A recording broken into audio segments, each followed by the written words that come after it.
Hello guys, स्वागत है आप सबका। तो आज हम बात करेंगे आरसीएफ के बारे में। जो लोग मेरे रेगुलर व्यूअर्स हो गए उनको पता होगा, कल मैंने इसके बारे में बोला था। आज इसके अंदर तेज़ी आ गई तकरीबन 7% की, और 10% की एक समय में तो जो है इसके अंदर तेज़ी थी।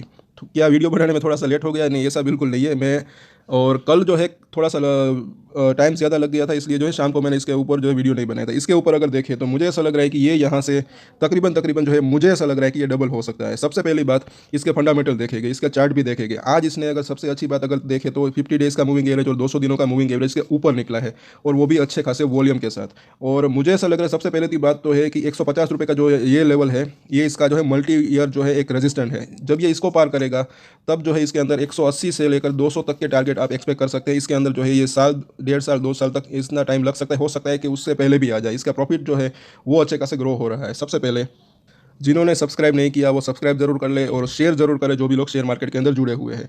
आज की अगर बात करें इसके कारोबार की, तो आप देख सकते हैं कि यहाँ पर इसके अंदर अगर देखें तो इसका डिलीवरेबल क्वांटिटी अगर देखें तो तकरीबन तकरीबन ये 38 लाख 38 लाख शेयर की जो है डिलीवरी उठी है एक ही दिन के अंदर अंदर, और वो भी 15% के आसपास की, 2.5 करोड़ के आसपास की। यहाँ पर अगर देखें तो इसके अंदर जो है ट्रेडिंग थी आज। तो काफ़ी मैसिव यहाँ पर वॉल्यूम। और साथ ही साथ देखिए आप इसकी एवरेज, ये कल की बात है, लेकिन इसका वीकली और मंथली अगर इसकी वॉल्यूम अगर देखें, और वो भी एनएससी और बीएससी के दोनों ही जो है मिलाकर, तो तकरीबन ये जो है 6 लाख और जी हाँ, 6 और 7 लाख की डेली जो है इसके अंदर डिलीवरी उठ रही थी। लेकिन आज की अगर बात करें, आज अकेले ही दिन इसके जो है अंदर 38 लाख शेयर की जो है डिलीवरी उठी है। तो ये काफ़ी बढ़िया बात है। एक तो ये इसके अंदर जो है काफ़ी दिनों से ये एक्टिव नहीं था, तो अब ये एक्टिव हो चुका है। अब बात करें इसके फंडामेंटल की, तो मार्केट कैप अगर इसका देखें तो 6,000 करोड़ के आसपास का है। डिविडेंड यील्ड जो है वो काफ़ी बेहतर है, 4% के आसपास की। सेविंग बैंक अकाउंट जो उसका होता है उतना, अगर आपके पैसे पड़े भी रहते हैं इसके अंदर साल 2 साल, तो जो सेविंग बैंक का जो उसका इंटरेस्ट है, उतना इस इंटरेस्ट जो है इसके अंदर आपको मिलने की उम्मीद आप रख सकते हैं।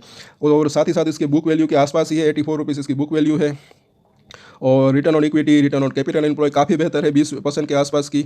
और प्रॉफिट ग्रोथ भी जो है काफ़ी बढ़िया है, 84% यहाँ पर बताया जा रहा है। और अब इसके अंदर अगर देखें तो आगे यहाँ पर ये 2 वीक पहले यहाँ पर मैंने बताया था, जब ये इसका प्राइस 90 रुपये के आसपास था, उसके बाद जो है 95 और 90 के आसपास, तब से लेकर अब तक इसके अंदर हालांकि देखें तो 10% के आसपास की ऑलरेडी तेज़ी बन गई है। और इससे पहले भी काफ़ी बार जब ये 125 रुपये के ऊपर था और 100, तब जो है काफ़ी बार जो है इसके अंदर ट्रेडिंग आइडियाज़ भी दिए थे, लॉन्ग टर्म और शॉर्ट टर्म। हर बार जो है इसके अंदर जो है अच्छा खासा एक प्रॉफिट मिला है।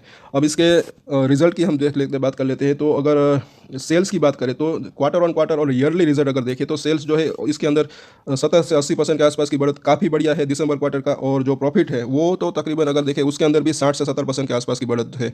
और अगर इसका ईपीएस अगर आप देखोगे तो ये पूरे साल का ये 5 रुपये, ये 4.5 रुपये और ये 4.5 रुपये, तकरीबन 13 रुपये का ईपीएस आ गया है। और इस क्वार्टर के अंदर भी तकरीबन तकरीबन 5 रुपये के आसपास का ईपीएस आ सकता है, या फिर उससे ज़्यादा।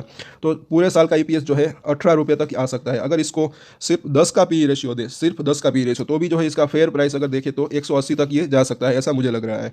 और ये आपको बात यहाँ पर पता चलेगी, ये इसका पीयर कंपैरिजन है, जैसे कि ये सारे के सारे इसके लिस्टेड पीयर्स है, और ये है आरसीएफ। अब इसके पी रेशियो के मुकाबले अगर देखें तो सबके पी रेशियो ज़्यादातर अगर आप देखोगे तो ये जो है 10 के ऊपर ही काम कर रहे हैं। हालांकि 2-3 कंपनियां हैं जैसे कि जीएनएफसी, जीएसएफसी, उसके पी रेशियो कम है इसी के आसपास। अगर इसके ये प्राइस टू बुक रेशियो अगर देखें तो वो भी देखें तो 1.25 के आसपास है। बाकी दूसरी कंपनियों के जो है ज़्यादा है, 1 से लेकर 1.5 से लेकर 2 के आसपास का। तो अभी ये सस्ता है, ये आप मानकर चल सकते हैं। साथ ही साथ अगर ये return on capital employ, return on equity, ये ज़रा आप देखें तो सबसे बढ़िया तो नहीं, बल्कि मतलब कि ये अच्छे ही है दूसरी कंपनी के हिसाब से। तो इसका पीयर कंपैरिजन है। साथ ही साथ अब यहाँ पर अगर इसका पी रेशियो देखेंगे, ये भी सारे का सारे इसके लिस्टेड पीयर्स है। और इसके जो पी रेशियो का जो एवरेज है वो तकरीबन 10 का आता है। इसलिए मैंने बोला कि अगर इसका ईपीएस 18 का है, अगर इसका 10 का पी रेशियो दे तो इसका प्राइस जो है ऑलमोस्ट जो है 180 रुपये तक ये इसका प्राइस जो है जा सकता है। साथ ही साथ अब इसके ये बैलेंस शीट भी हम देख लेते हैं। ये इसकी बोरोविंग मतलब कि कर्जा, कंपनी एक सरकारी कंपनी है, ये भी आप जान ले। और कर्जा अगर देखें तो कंफर्टेबल जोन में है। तकरीबन ये सितंबर क्वार्टर का इसकी बैलेंस शीट है, मार्च क्वार्टर की बैलेंस शीट आनी बाकी है, वो भी देखने लायक होगी। और 3,000 करोड़ के आसपास का जो है कर्जा है, तो कंफर्टेबल जोन में है, ना ही बहुत ज़्यादा है ना ही बहुत कम। और साथ ही साथ अगर देखें तो इसकी शेयर होल्डिंग पैटर्न ये मुझे काफ़ी बढ़िया लगी। अगर एफआईएस की बात करें, प्रमोटर के पास अगर देखें तो 75% जो है माल है, और ये गवर्नमेंट ऑफ इंडिया का है। और यहाँ पर अगर साल दर साल देखें तो इस दिसंबर से इस दिसंबर एफआईआई की अगर बात करें तो ये 1.2% से लेकर 3% के आसपास की इसके अंदर अच्छी खासी बढ़त देखने को मिली है एफआईआईस की।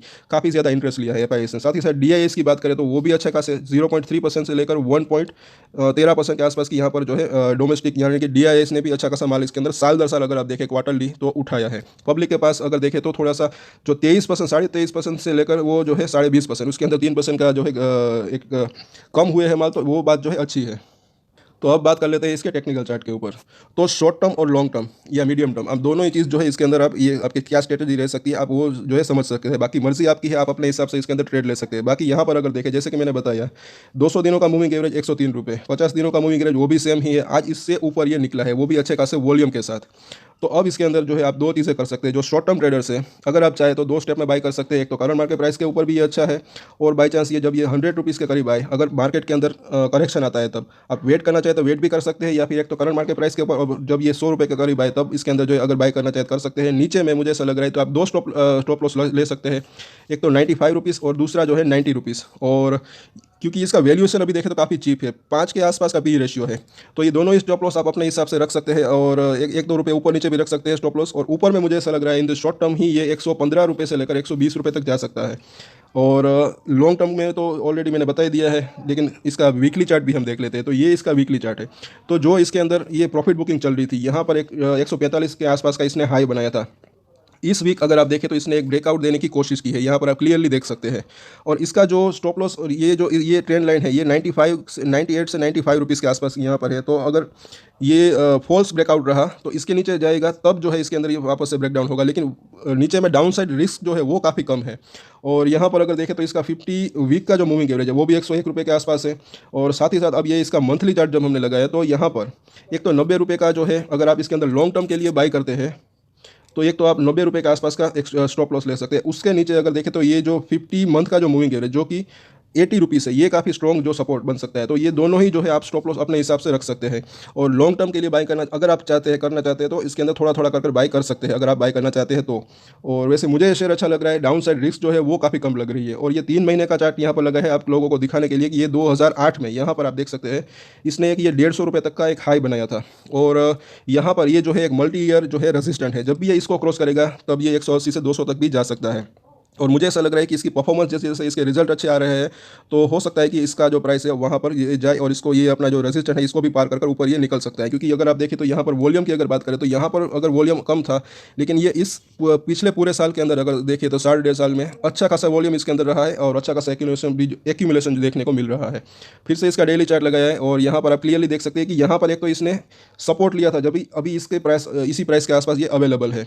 तो इसी वजह से मैंने बोला कि चाहे तो आप वेट कर सकते हैं, चाहे तो आप दो स्टेप में आधा आधा करके बाई कर सकते हैं अगर शॉर्ट टर्म ट्रेडर्स हैं। और अगर आप लॉन्ग टर्म बाई करना चाहते हैं तो थोड़ा थोड़ा करके बाई कर सकते हैं, बाकी मर्जी आपकी है। आप बाई करना चाहते हैं तो कर सकते हैं, नहीं करना चाहते हैं नहीं कर सकते हैं। बाकी यहाँ पर जैसे कि रेजिस्टेंट की मैंने बात की तो ऊपर में ये जो एक लेवल है 120 रुपये, उसके ऊपर जब ये निकलेगा तब ये यहाँ पर जो कि 140 से 145 रुपये तक जा सकता है। और उसके बाद देखें तो जैसे ही 150 को क्रॉस करेगा तो मुझे ऐसा लग रहा है कि 180 से 200 रुपये तक भी ये जा सकता है।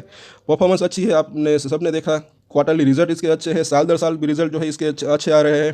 केमिकल कंपनी है, सरकारी कंपनी है, अच्छा खासा डिविडेंड भी देती है। तो मुझे ये कंपनी अच्छी लगती है और इसके अंदर जो है आप इसके ऊपर आप अपनी नज़र बनाकर रख सकते हैं।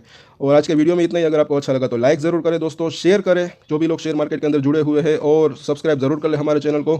और एक स्टैंडर्ड डिस्क्लेमर जो कि मैं हमेशा देता हूँ, आप कोई भी ट्रेड ले उससे पहले अपनी रिसर्च करें, अपने फाइनेंशियल एडवाइजर की सलाह ले, उसके बाद ही कोई डिसीजन ले। और डिसीजन ले तो उसकी जिम्मेदारी मेच्योरिटी के साथ खुद ही ले। ये वीडियो मैंने एजुकेशन पर्पज़ के लिए बनाया है, मेरी तरफ से कोई भी बाय या सेल की रिकमेंडेशन नहीं है। Thank you.